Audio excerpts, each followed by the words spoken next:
Good morning, ladies and gentlemen, and welcome to the third and final webinar focused on the recent SRAB report of the Commission on Strategic Partnerships and Work-Ready Students. We appreciate your attending this session. Today, I'm going to provide you with a brief overview of the Commission's work, and you will hear from three career and technical education leaders about work-based learning opportunities. But before we get started, I'd like to introduce our president of SRAB, Dr. Stephen Pruitt, and allow him to bring some greetings. Good morning, everyone. Happy to do that. I'm going to keep it quick because we have a really incredible panel for you today. I will say, like I said at the beginning of the other webinars that we've done, at no time, I believe, in our recent history have we got such a really pressing need for us to shift our focus to begin to help our students be work ready. And this report, the partners you're going to hear from today, give us a great example of how we can really do that. We know that in the 8 weeks that we were shut down for COVID, that it accelerated industry dependence on automation by roughly 5 years. So we're going to have to refocus our efforts, give our students and frankly our adults who are out of work more opportunities for work-based learning. So with no further ado, I'm going to turn it back over to Dale, but just really thank the panel for being here, and I thank all of you for giving your time to be here on a really important topic. And as I turn it back over, I'm going to add one last thing.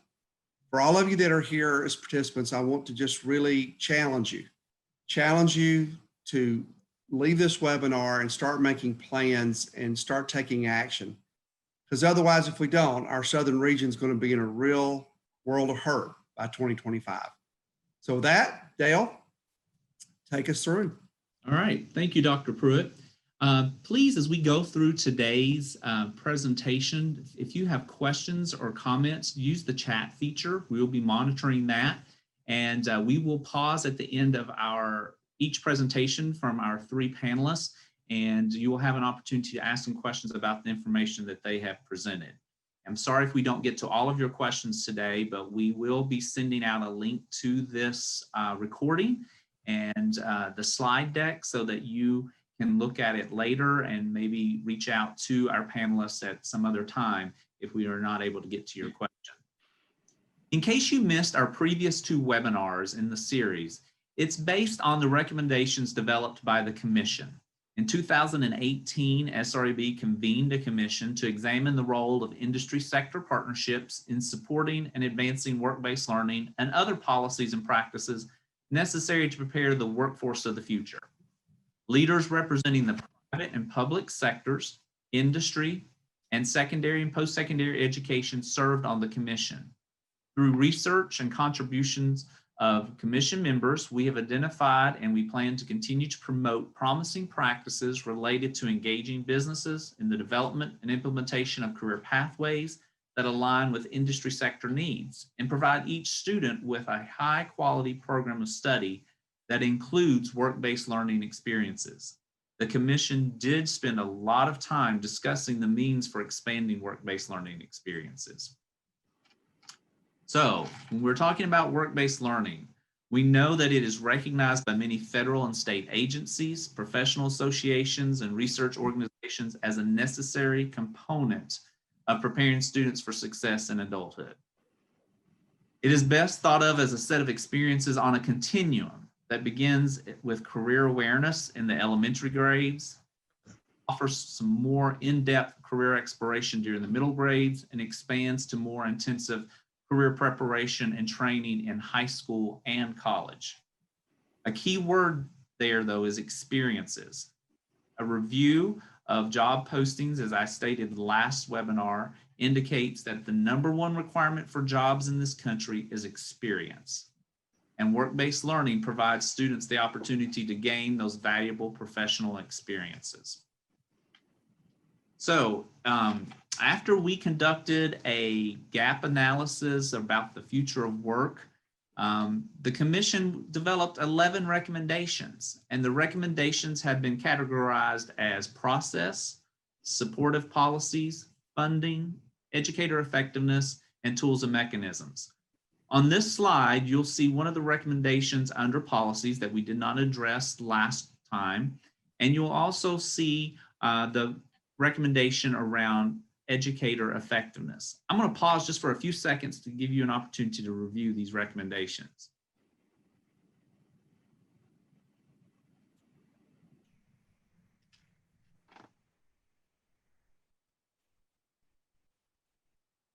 The recommendations listed on this slide relate to tools and mechanisms. I'll pause again for a few seconds to allow you to read them.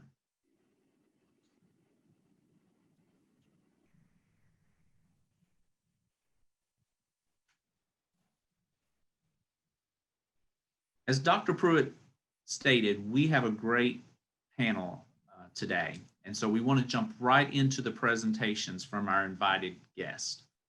Combined, today's presenters have over 100 years of experience working in career and technical education, building business and education partnerships, and coordinating work-based learning experiences for students at multiple levels. We will begin with hearing from Dr. Kathy Dantoni about West Virginia's simulated workplace. Dr. Dantoni is currently a consultant with the West Virginia Department of Education. She's a former Assistant State Superintendent of Education, former Vice Chancellor of the West Virginia Council on Community and Technical Colleges, and she is the author of numerous articles and book chapters on effective transition practices and career pathways. And we're delighted to have Dr. Dantoni with us today. I'm going to stop sharing, but right before her presentation, she has provided us with a short video that we'd like to share with you about the simulated workplace in West Virginia. So let me get this up and running. This takes about 3 minutes, and then she's going to share some great information about simulated workplace. Imagine a classroom that spotlights students and teaches them to solve problems and work as a team. A classroom that has high expectations for kids, respects their opinions, and mirrors the real world of work. This is the kind of classroom the West Virginia Department of Education envisioned when it developed the Simulated Workplace Initiative. This program is designed to provide students with a real-life work environment and answer a call from the business community to ensure that students leave high school with not only academic knowledge and technical skills, but the ability to solve problems, work as part of a team, communicate effectively, and take on leadership roles. Every career and technical education (CTE) program in West Virginia's public school system has been transformed into a simulated workplace. Here are key facts about simulated workplace. Fact 1. It is an environment, not a new curriculum. Instructors become coaches and facilitators and create workplace environments based on their expertise and experience in industry. The approach enables instructors to merge the teaching of academic content with workforce skills, ultimately mentoring students to make connections between their education and business processes. Think of it this way. A computer-aided drafting class redesigns city blocks in their community instead of merely learning drafting principles and software. A marketing class builds a brand as they learn marketing concepts, strategies, and principles. A welding class creates a product to sell to the highest bidder while learning welding techniques and applying math and science knowledge and skills. Fact 2. Simulated workplace fills a gap. West Virginia employers have been loud and clear about their workforce needs. They need workers with skills, workers who are drug-free, show up on time, and know how to communicate, think, and solve problems. Fact 3. Simulated workplace classrooms strive to give students a voice. Students apply for jobs within the company, become employees, create policies and procedures, wear uniforms, take random drug tests, and use time clocks. Students set company goals and are held accountable for accomplishing the goals. In addition to gaining valuable soft skills, students become eligible to earn industry-recognized certifications and credentials while still in high school. Fact 4. Business and industry involvement are integral to simulated workplace classrooms. Members of the business community conduct on-site reviews of simulated workplace sites using an inspection tool designed by the West Virginia Department of Education.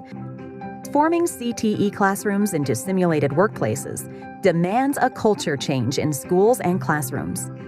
In a recent survey administered by the West Virginia Department of Education, students gave simulated workplace a 98% approval rating. These results indicate that students appreciate the workplace culture created in simulated workplace classrooms. Each simulated workplace company will be unique based on student creativity and input. However, all are governed by the same premise: to allow students to explore, create, and experience in ways that prepare them for their future careers.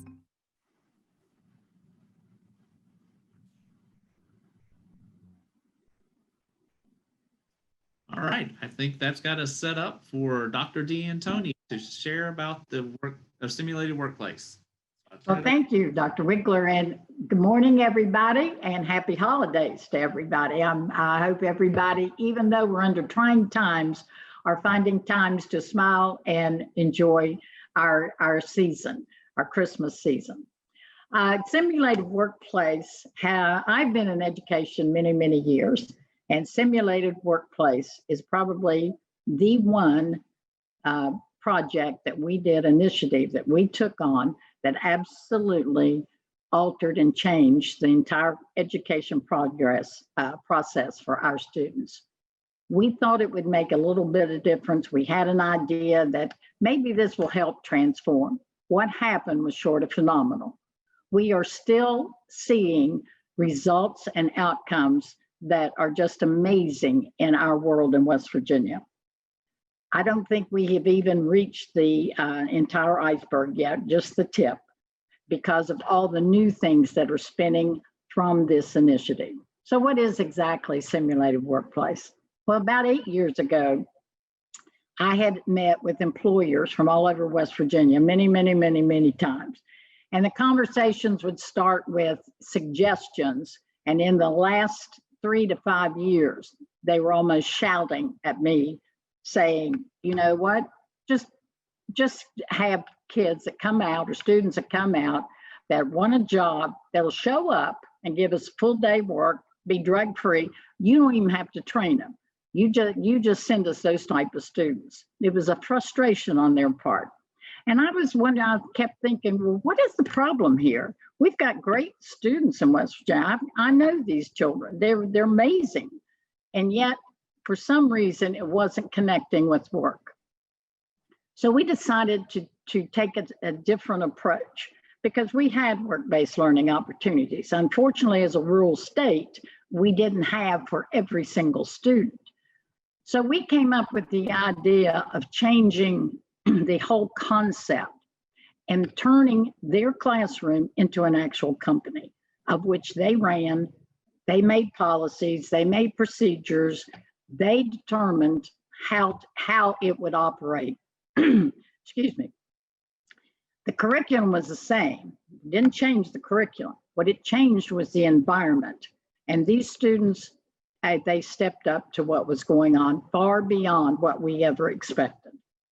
They run these companies, they learn their content within these companies, and all of a sudden they started to understand what customer service was, what critical thinking was, how to react to teammates, communication, much more than just the content, the technical content, and the academic content that they were also learning.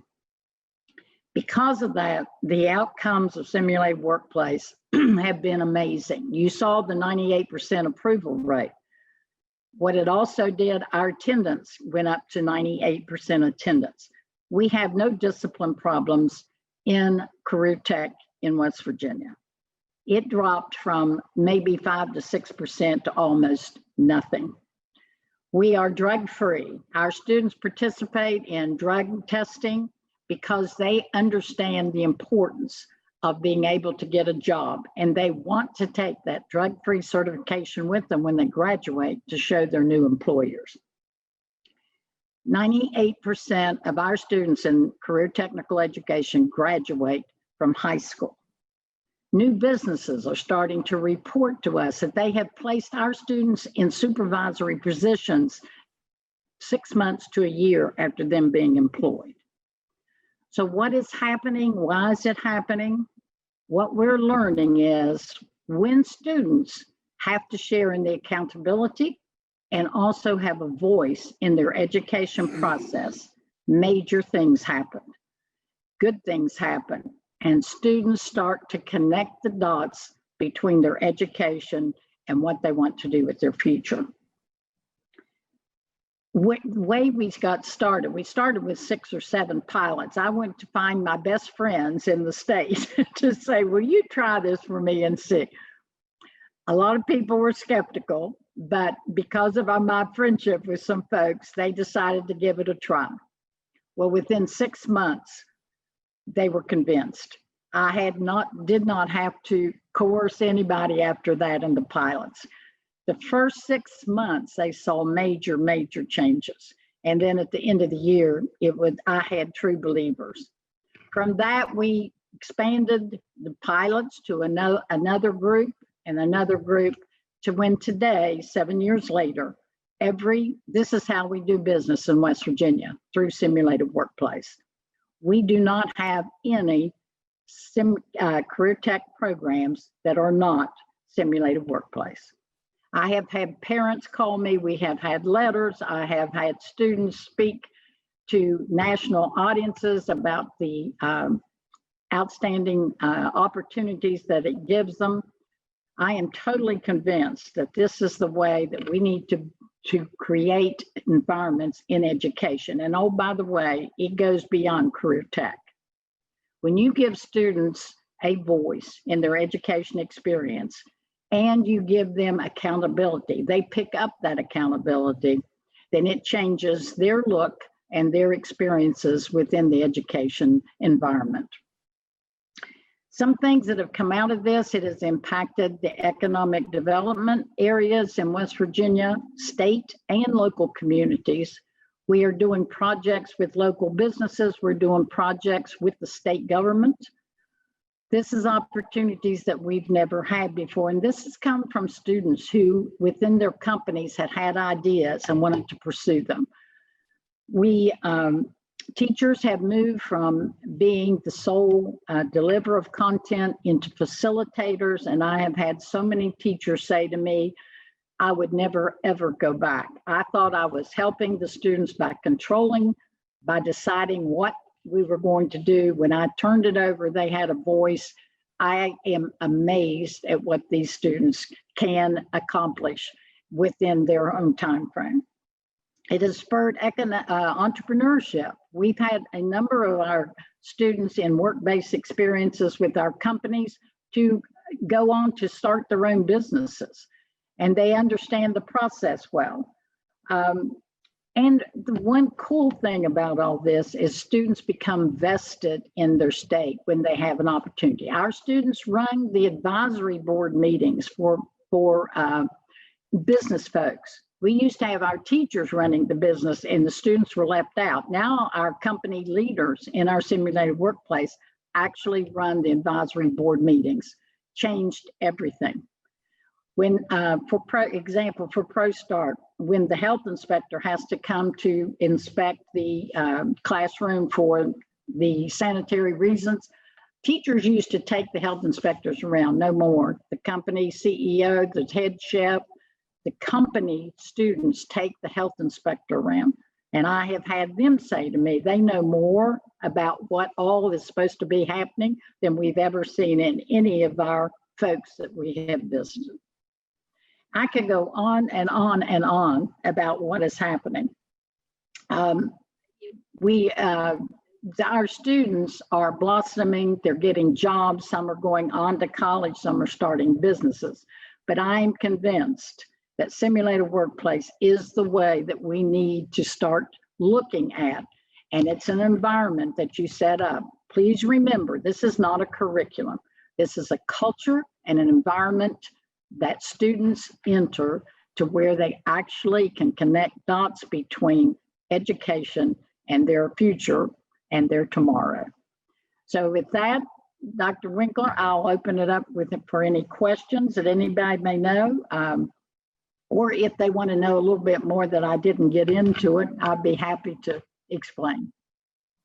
Thank you, Dr. Dantoni. I had the privilege of 5 years ago, right before I came to SRAB, I lived in neighboring Kentucky and worked at the Department of Ed, and we came to visit one of your sites, and it was quite impressive. What I found impressive with the classrooms I went into, they were very neat and organized. All the students were in uniforms that they had designed and picked out themselves. They had their list of roles that rotated every few weeks in their company on the board. There were time clocks. They clock in and clock out every day. They were able to tell us about the safety procedures, the last time they had had an accident or an injury, and the process that they followed. And, it was really interesting. We have a question that's come in that says, it sounds great. How have West Virginia schools been able to shift simulated workplaces in lieu of COVID?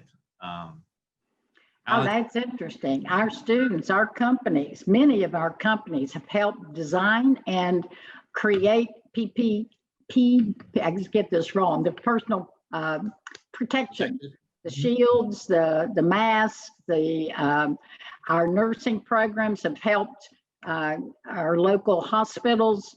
It's amazing what all these young people have done during the COVID. So we also have had virtual trainings for businesses. We've had business folks talk to our students. I won't say it hasn't created some angst, but we have also stepped up, and these young people are doing a fabulous work. I think we did over 5,000 safety shields, masks. I don't know the final totals, but I do know that they did a lot of work during all of this pandemic. We're going to take two more questions. We've got several coming in, the West Virginia Department of Education does have a web page devoted to this, so you can learn more by visiting their web page. The next question: do the students go into work-based learning placements with the simulated business they are represented in the school system, or do they have other opportunities? I'm not quite sure what that means, Dale. I'm thinking, do they and from what I recall, I think they're asking, do they actually go work into the businesses that maybe are associated with them? I do know some of the students did have on-site where they would go to work, experiences with businesses, but their businesses, what I recall, are simulated there. I mean, industry brings. Yes.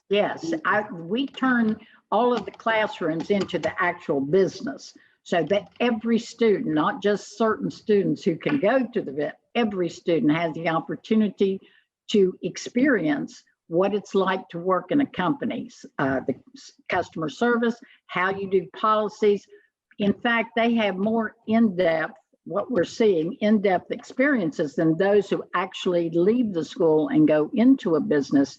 Those are more controlled because the businesses, because of liabilities, insurance, all of the other areas, they are more observers when they go into work-based learning, or maybe a controlled area that they work in.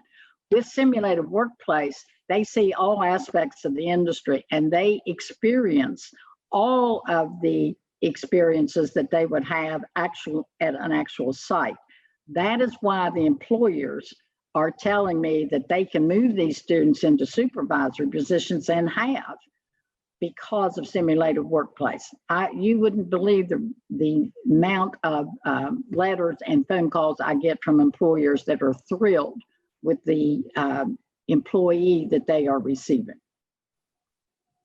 One last question: does the workplace have any? Is it applied to any community colleges, or any of them utilizing simulated workplace in their technical programs? We are trying. I have had from the 4-year, I've had an engineering department at Marshall University who is going to visit as soon as we get through this pandemic, to look at how they might do the same thing to recruit our engineering students into their engineering program. So they're looking at how they can make a business out of their programs at a much higher level. And there was a question about a business plan or a guide. I do know you have a state guide that they use in helping. And so, yeah, the basic framework for simulated workplace, there are 12 protocols that are absolutely required across the state for every business. Outside of those 12 protocols, students and teachers can create their idea of how their business should operate. Those 12 protocols include drug testing, uniforms. You have to have an application to join the company. You have to be interviewed. Also, you have to do a process for your company. The students create a process. You have to have time clocks to come in and out. So those are the major protocols. Then inside all of that, students have the decisions of how they want their company to run and what they want their company outcomes to be. Great. Well, thank you so much for giving us this overview. I encourage you to reach out to Dr. Dantoni or also Kathleen McNally on the SRB staff who works 100% of her time in West Virginia, would be glad to assist you. And we've put her email address as well in the chat box that you may reach out to. So Right. I'd be happy to talk with anyone. And I can guarantee you that this initiative will change your classroom. Right. Well, thank you. We're now going to move on to our second panelist. We're excited to have Dr. Marcy Mack. She is the State Director of the Oklahoma Department of Career and Technology Education. She has 25 years experience devoted to providing high quality CTE to the residents of her state. She previously served as the Deputy Director and Chief Operations Officer of the department. And prior to that, she served in various capacities at ACTE Technology Center. And she's created numerous program advisory committees and business and education partnerships. So I'm going to stop sharing now and turn it over to Dr. Mack.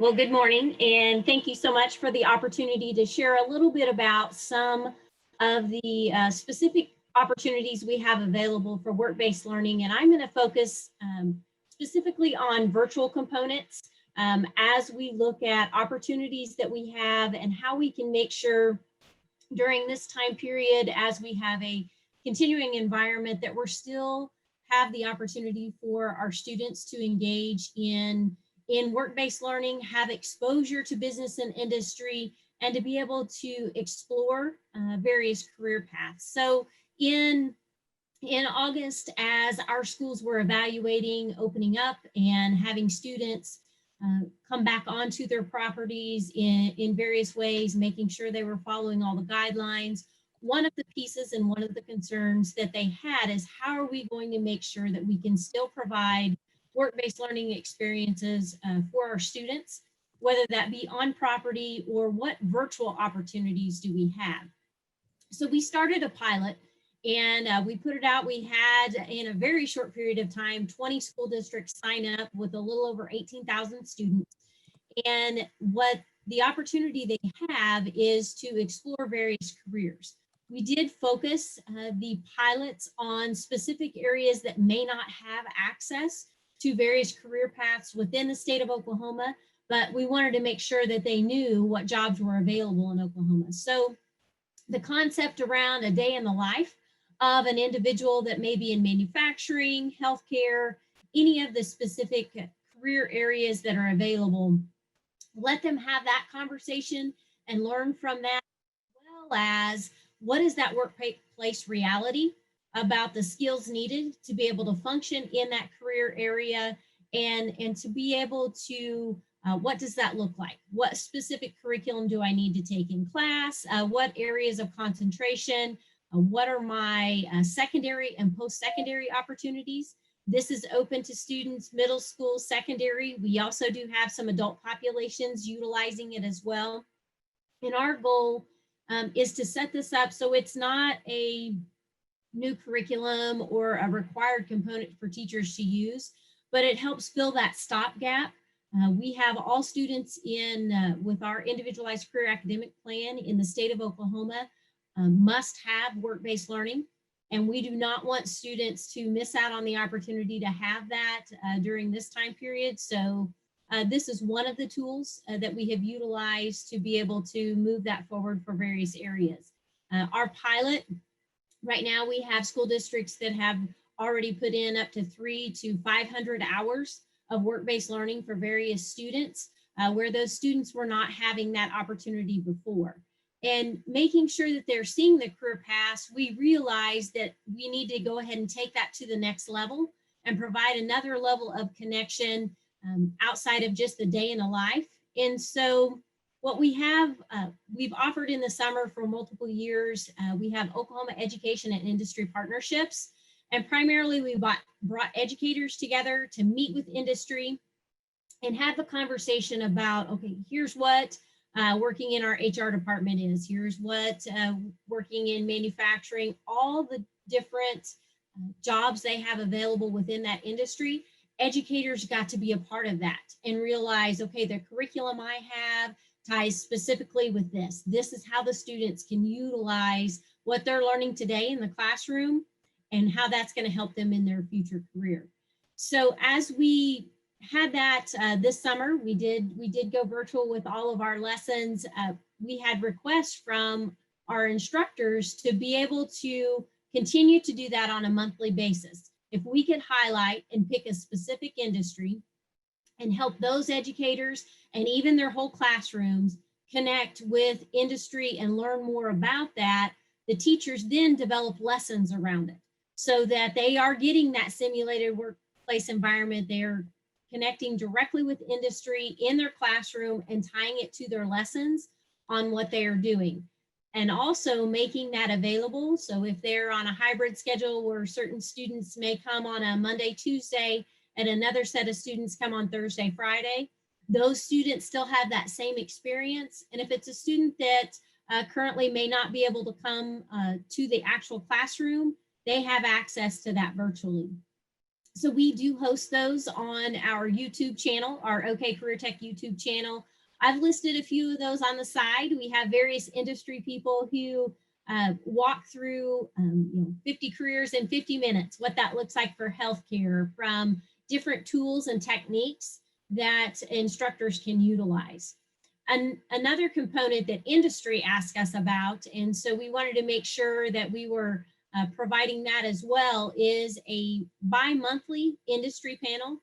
We choose, in October, we had energy panel of various individuals and leaders in the energy industry in a panel to where students, teachers, they could connect with them and ask them questions about their workplace, ask them questions about the current energy and industry and what do they project as jobs in the future. What skill sets will they need for jobs in the future, and be able to have direct communication with industry leaders that more than likely they have not had an opportunity to connect with just because of the availability for them to be in their classroom and come and visit. So we have provided that to them virtually. This month it's agriculture. So we had a focus with agricultural panelists so that teachers and students could connect and listen to their perspective from the ag industry, and then engage with questions about the work that they're doing in their classroom and how does that connect with careers in agriculture and specifically to Oklahoma's economy. And so those are a few of the tools that we've utilized specifically for students and for educators.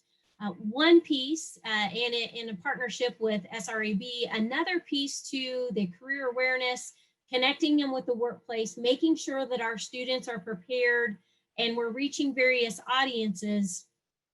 We have taken a focus on career counselors, making sure that we are helping them with career advisement, understanding all populations, specifically knowing how individuals in various parts of the state may need different approaches. They may need different resources. We've had individuals from our Department of Rehabilitative Services, from Veterans Affairs, from our even technology areas, if there may be some specific things that we need to do with our technology so that students are being familiar and aware with different things that they may come up with. We wanted to focus specifically on career advisement. So as you can see in the picture here, our career and academic team They take it very seriously. They have visited industry, making sure that they're learning the full gamut of what an industry needs from our students. And from a counselor's perspective, how can we best prepare them? And so this team, Sharon Baker is the one leading the career advisement component, but it provides us an opportunity. We had great feedback from our students and from our teachers, but we realized that we had one area that we needed to make sure that we were providing same resources and helping them to connect. And that was in our career advisement area, providing them as many tools and strategies as we can, as well as that collaboration network. So as they are working on recruiting students and also helping industry to understand what skill sets we need and marrying those together, our counselors are key to that. And so that is another piece that we've had an opportunity to move forward during this time. They do meet virtually on a regular basis. They have different times that they'll share best practices, and not only best practices, but potentially challenges that they may face in trying to make sure that they are helping students with those workplace skills. So these are just a few areas that we've had an opportunity during this time period to make sure that we're keeping individuals connected, providing it in a little bit different format, but making sure that we are keeping those connections open and letting our students, our teachers, our educators know the industry is here to support them, and making sure the industry knows that they are our primary customer and that we want to make sure that we are providing them the best quality workforce that we can. And I am happy to answer any questions that you may have or expand on any of those concepts. Thank you, Dr. Mack. We do have a question. Are the industry panels available for all districts, or are they in selected areas? And the second part of the question is, are the industry panels posted on the YouTube channel? Yes, the industry panels are available. Anyone can register for those. We do have a link. We do ask the individuals register so that we can make sure that we send them out information about who the panelists are. But on our website, there is an opportunity for anyone to register for the educator industry partnership programs that happen monthly. And then there also is a link for registration for the industry panels as well. Those are recorded and available on our YouTube channel.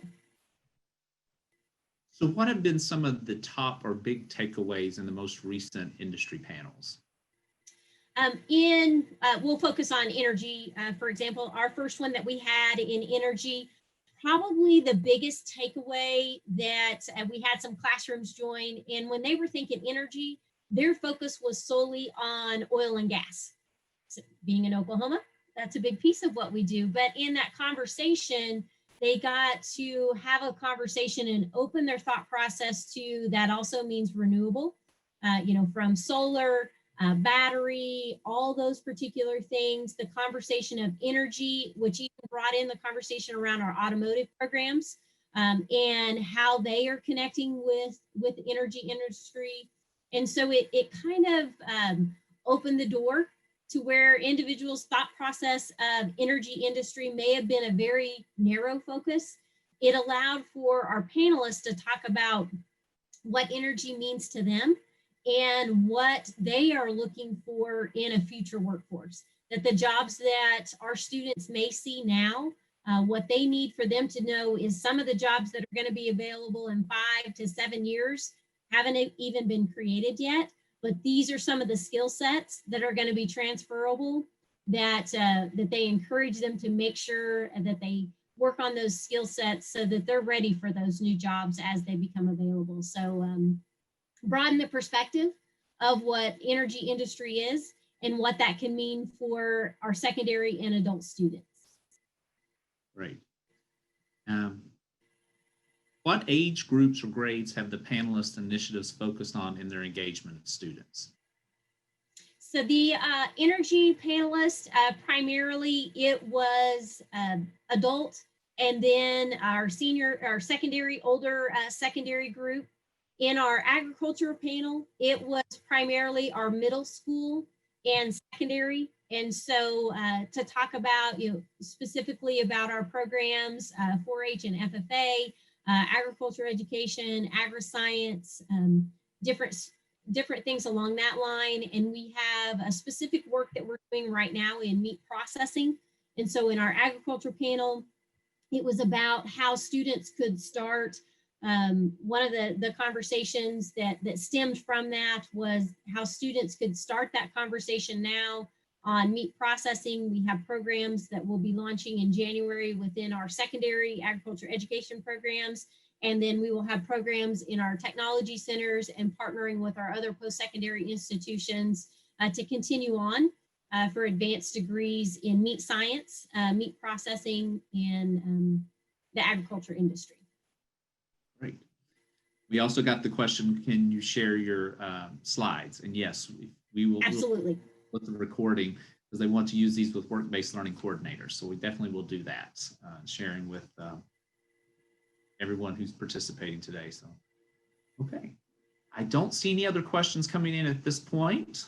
Thank you very much. Any final comments that you want to make? We do appreciate this presentation, very engaging, and thank you for the update of the work going on. Thank you so much for the opportunity. And we do have the resources on our website. If there's other questions that anyone has, please don't hesitate to reach out to us. We're happy to share the resources that we have and any of the panel conversations and the curriculum that teachers have came up with to help integrate that into their classroom. All right, great. Thank you very much. We are now going to move to our third panelist. Today we have with us Kelli Diemer. Kelli is a work-based learning consultant with the Association for Career and Technical Education. Prior to taking on this role, she was an education consultant for 11 years at the Iowa Department of Education, and she taught business and marketing education and also was a work-based learning coordinator at the local level for 20 years. And she has been a board member of numerous professional associations and consortia. And so I'm pleased to have sharing with us today some information about the association's work-based learning section and some tools and resources that work-based learning coordinators might be interested in. So I will stop sharing and turn it over to Kelli. Thank you so much, Dale. I really appreciate being a part of this panel presentation today, and very excited about the, all the things going on with ACTE and supporting this. Let me share my screen.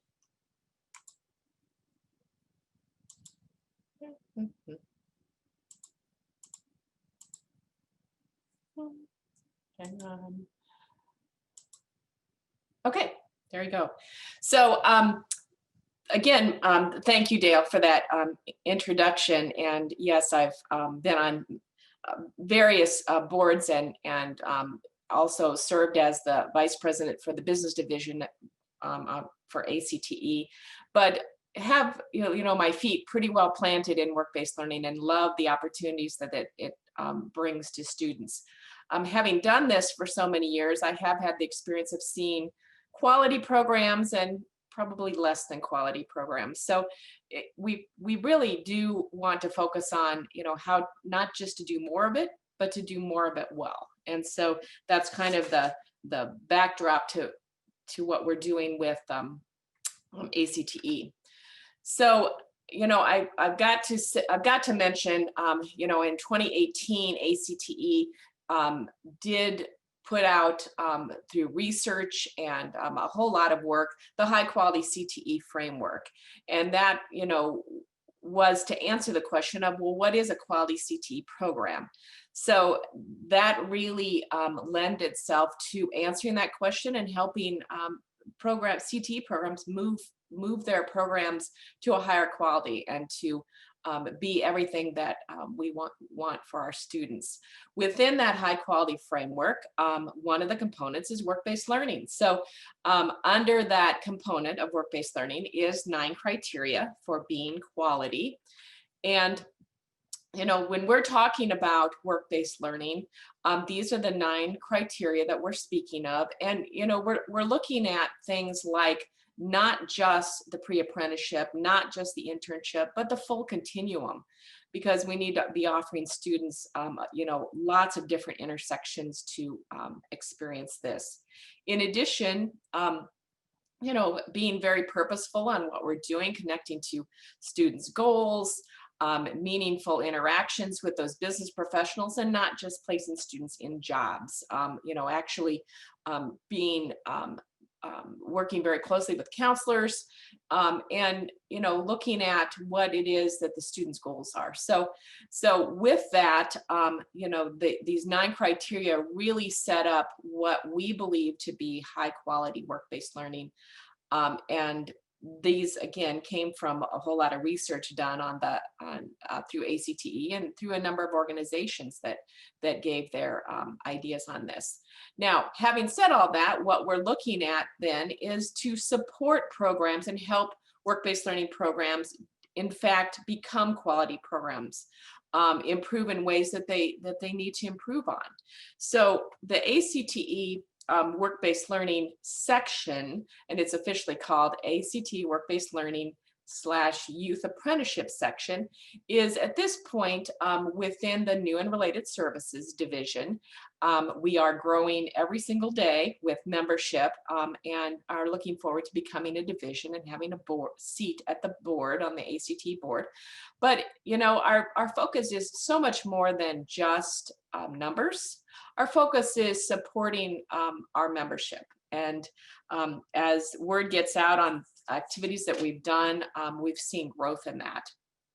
So I want to touch on these 3 main things that we are doing for our members. One is through membership.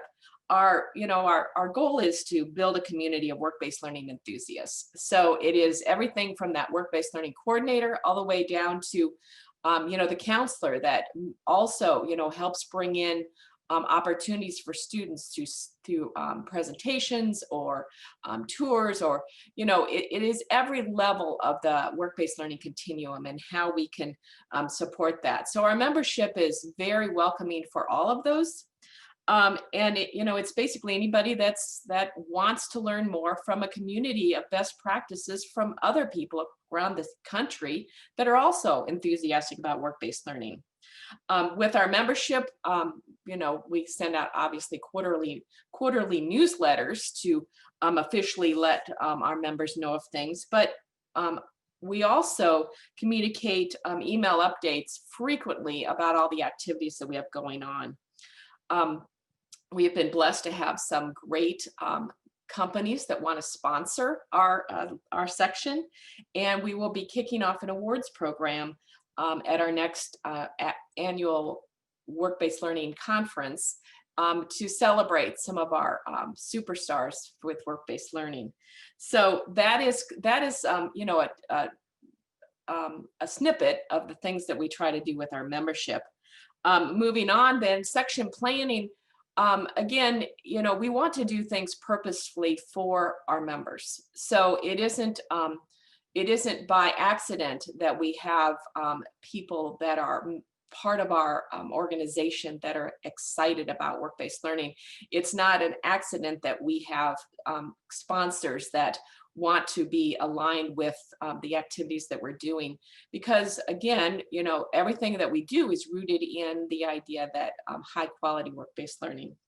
So some of the things we do with sections is, you know, we've really engaged our members by having about every other month a Zoom meeting, and it's so that our membership can understand the goals of our section and to be as involved as they want to be. And we have been very surprised with people that, as stretched as they are in this environment, are really excited to step up and do things with us. We held a strategic planning session last year where we had an incredible number of people that had enthusiasm to support different goals within our section. And so we've got a very active group that we're, you know, excited to share that with others. Finally, we are within section planning, doing everything we can to support our states, ACTE states that also want to have work-based learning divisions, because it isn't just on the national level, it's also on the state level that we need to help bring our work-based learning teachers together with others so that they can share those best practices. So professional development is something that we're all striving for, because you know, we need best practice ideas. We need to not feel like we're alone in this remote environment, with some of us working from home. So some things about our professional development that we're supporting is we just finished Vision 2020, a huge endeavor to hold the virtual conference for all of our ACT members. And within that, we had over 50 sessions that connected with work-based learning in one way or another. I'm not telling you anything when I say that work-based learning is a very popular topic, and people want to know how to do it well, and how to connect with others who are also doing it well. In addition, we do support monthly webinars. And these webinars are all about a topic of interest from our members. And it is kind of a peer sharing. So it's, we do have panels, but it's work-based learning coordinators sharing with other work-based learning coordinators on some of the best practices that they've had locally in their school. And they've been very popular. The next one coming up, in fact, is Monday, December 14th, and it's all about work-based learning educators. So many of our states do have specific certification programs for their work-based learning coordinators, and some states don't have any. So it's a sharing of 4 different states that do have these kinds of requirements. And if you'd like to, hear more about that, I will be sending out that information through SREB to all the SREB members. The states we'll be hearing from are New York, Pennsylvania, Colorado, and Iowa. So stay tuned for that. With that, then, I believe we want to wrap up with not forgetting to mention that we are excited to have our second national work-based learning conference. And the first one was planned for Iowa, but that was in April. And of course, we know what happened in March. So it became ACT's first virtual conference. And it was overwhelmingly attended virtually by over 550 people from across the country. So we're excited to do this again. We are going to try again to do it in Iowa, jointly with what we have going on in Iowa for work-based learning. And it will be April 29th and 30th. It's on the actual Des Moines Area Community College campus, which is just north of Des Moines. And we will be opening up for proposals in the next few days. And the dates of this conference will be April 29th and 30th. So we always have a secret backup plan just in case things go awry, like they kind of did last year. So we just know that this is something that our members and people from across the country want and need. And so we are excited to be able to bring that to us again. We'll be sending out information, accepting proposals in just the next few days. The application will be ready. And the deadline for turning in applications for proposals will be February 5th. So hopefully that will give people enough time. We had an enormous number of interested presenters last year. And if you know some great things going on in your state, please have them reach out to us at ACTE and be part of our second annual National Work-Based Learning Conference to be held April 29th and 30th. I think I'm pretty much on track with things. And, I just want to close by saying it's, I so appreciate being able to present with the 2 presenters that went prior. Great things going on in so many states. And, ACT is just trying to help with develop a network for our work-based learning coordinators, work-based learning enthusiasts, so that they can better share best practices going on. So we can all get better at bringing these authentic experiences to our students. So with that, I will turn it to any questions. We do have one question, and it is, does ACTE have a recommendation for an accountability model for pre-apprenticeships and apprenticeship programs? Oh, you know, we are working closely with the Office of Career and Technical Education, you know, with some of the things that's going on. And of course, ACT does work closely with many states helping with their Perkins Plan. Do I have one great model? No, I don't. But I will keep you informed. I know that's part of this. The great thing about being part of a quality component of Perkins is the fact that it raises the bar and raises the excitement over it, but it comes along with the accountability, obviously. So what do we count as quality work-based learning? And although it's been defined in Perkins, it's still a challenge to record those correct and accurate experiences. So no, but it is something that we need to get our arms around. We will be sharing information about the webinars that Kelly mentioned in our email that will follow up tomorrow, that has the recording of this session along with the slides. So we'll make sure that you have that information, and we've also put Kelly's email address in the chat area so that you may reach out to her with additional questions about the association and the work-based learning section, or the upcoming conference in April for work-based learning coordinators. We have about 3 minutes, and so in that time, I just want to see if anyone has any additional questions for our presenters today. I want to thank them all for a great job and sharing some good information about what's taking place across our nation around work-based learning. We have on the slide now the email address for me, along with my coworker, Jonathan Schmidt-Davis, who was our lead research analyst and also writer for our commission report. If you have questions about any of the recommendations or any of the promising practices that are shared within that report, please do not hesitate to reach out to us. We would be glad to work with you and to meet with you and discuss those recommendations, or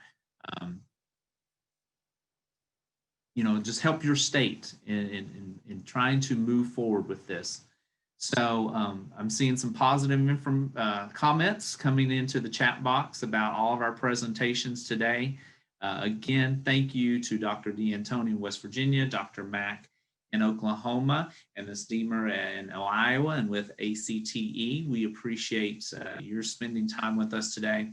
And for all of you who've been part of all 3 of our webinars, thank you. We've heard some great examples of how folks are addressing this important cause of bringing together business and industry, and also how to build from that work-based learning opportunities, these experiences that students need to be prepared for careers of the future. So with that, we will sign off and wish everyone a happy and safe holiday season. Take care.